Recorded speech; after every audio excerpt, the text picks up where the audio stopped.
السلام علیکم۔ کہانی اس دور کی ہے جب بادشاہ عثمان کی سلطنت انصاف، وقار اور اہم دلی کی مثال سمجھی جاتی تھی۔ محل بلند تھا لیکن عدل کا سایہ اس سے بھی بلند۔ رعایا بہت خوش تھی اور بادشاہ اپنی رعایا کا باپ مانا جاتا تھا۔ مگر ایک دن اس محل کے دروازے پر ایک بوڑھی جھکی ہوئی کمر والی عورت نمودار ہوئی، جس کی آنکھوں میں آنسو، دل میں طوفان اور قدموں میں لرزش تھی۔ اس کا نام بی بی حلیمہ تھا۔ اس نے دربار کے سامنے فریاد کی، میرے بادشاہ، میری بیٹیوں کو انصاف دو۔ وہ بے گناہ ہیں مگر پھر بھی ان پر گناہ کا الزام لگا ہے۔ میری بیٹیوں کی عزت پامال ہوئی ہے اور میں ایک ماں ہوں، میں جواب مانگنے آئی ہوں۔ دربار میں سناٹا چھا گیا۔ بادشاہ کا چہرہ سنجیدہ ہو گیا۔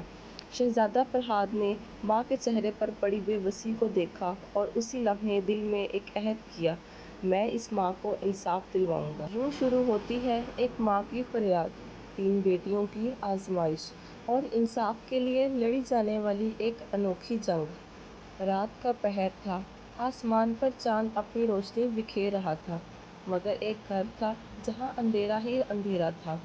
یہ بی بی حلیمہ کا گھر تھا، ایک غریب بیوہ جو 3 جوان بیٹیوں کی ماں تھی۔ بی بی حلیمہ روز کی طرح اس رات بھی تہجد کے لیے اٹھی، وضو کر کے جائے نماز بچھائی۔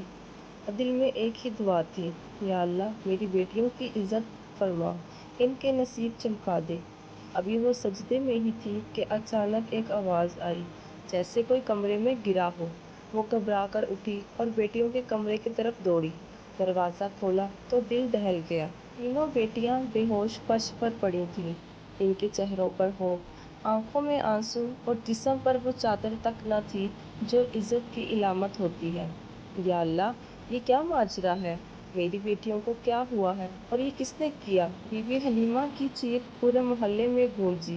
لوگ جمع ہونے لگے، کسی کو کچھ سمجھ نہیں آ رہا تھا۔ پہلی رات، دوسری رات، پھر تیسری رات بھی یہی واقعہ دہرایا گیا۔ پوری بستی میں چہم گوئیاں ہونی شروع ہو گئیں۔ کوئی کہتا جنات کا سایہ ہے، کوئی بولتا بیٹیاں خود ہی گنہگار ہیں۔ لیکن بی بی حلیمہ جانتی تھی کہ نہ یہ جن ہے نہ میری بیٹیاں قصوروار ہیں، یہ کوئی قریبی دشمن ہے جو اندر سے وار کر رہا ہے۔ تب وہ دربار میں پہنچی، آنکھوں میں آنسو، دل میں درد اور زبان پر سچ۔ بی بی حلیمہ ہاتھ میں قرآن اٹھائے، پھٹے پرانے کپڑوں میں ننگے پاؤں بادشاہ عثمان کے دربار میں پہنچی۔ محل کے دروازے پر سپاہیوں نے روکا، مگر جب اس کی آہو پکار سنی گئی تو بادشاہ تک خبر پہنچی۔ بادشاہ جو اپنی رعایا سے محبت اور عدل کے لیے مشہور تھا، فوراً بی بی حلیمہ کو اندر بلایا۔ بول اماں، تیرے ساتھ کیا ظلم ہوا ہے؟ بی بی حلیمہ کی آنکھوں میں آنسو کی برسات ہونے لگی اور لرزتی ہوئی آواز میں اس نے وہ سب بیان کیا جو اس کے ساتھ ان 3 راتوں میں ہوا تھا۔ بادشاہ سلامت، میں بیوہ ہوں، میری 3 بیٹیاں ہیں۔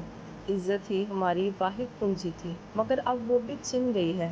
ہر رات کوئی آتا اور ان کی عزت لوٹتا اور چلا جاتا ہے، نہ کوئی دروازہ ٹوٹتا ہے نہ کوئی کھڑکی کھلتی ہے۔ دربار میں سناٹا چھا گیا۔ بادشاہ کی آنکھوں میں غصے کی چنگاریاں دہکنے لگیں۔ یہ ظلم ہماری سلطنت میں ہوا؟ بادشاہ نے فوراً سپہ سالار کو بلایا اور اعلان کیا، بی بی حلیمہ، آج رات میرے محل کے 3 محافظ تمہارے گھر کے باہر پہرا دیں گے اور میرا اپنا بیٹا شہزادہ فرہاد تمہارے گھر میں چھپ کر نگرانی کرے گا۔ اگر یہ ظلم پھر ہوا تو وہ درندہ ہماری تلوار کا سامنا کرے گا۔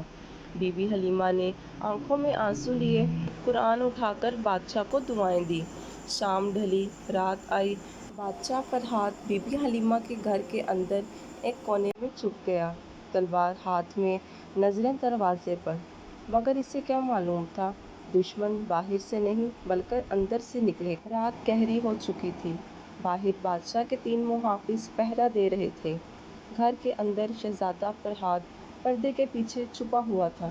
بی بی حلیمہ اور اس کی 3 بیٹیاں خاموشی سے اپنے اپنے بستروں پر لیٹ گئیں، مگر نیند کسی کی آنکھوں میں نہ تھی۔ آدھی رات کے قریب گھر کے اندر سے آہٹ ہوئی، نہ دروازہ کھلا نہ کھڑکی، لیکن اچانک ایک سایہ نمودار ہوا۔ وہ آہستہ آہستہ سے چلتا ہوا بڑی خاموشی سے بڑی بیٹی کے بستر کی طرف بڑھا۔ شہزادہ فرہاد جو مکمل ہوشیار تھا، فوراً جھپٹ کر اس کے سائے پر لپکا۔ تلوار کی نوک پر وہ شخص بے نقاب ہوا اور سب کے ہوش اڑ گئے۔ وہ اور کوئی نہیں، بی بی حلیمہ کا سوتیلا بیٹا قاسم تھا، جو ہمیشہ شریف اور خاموش بنا رہتا تھا۔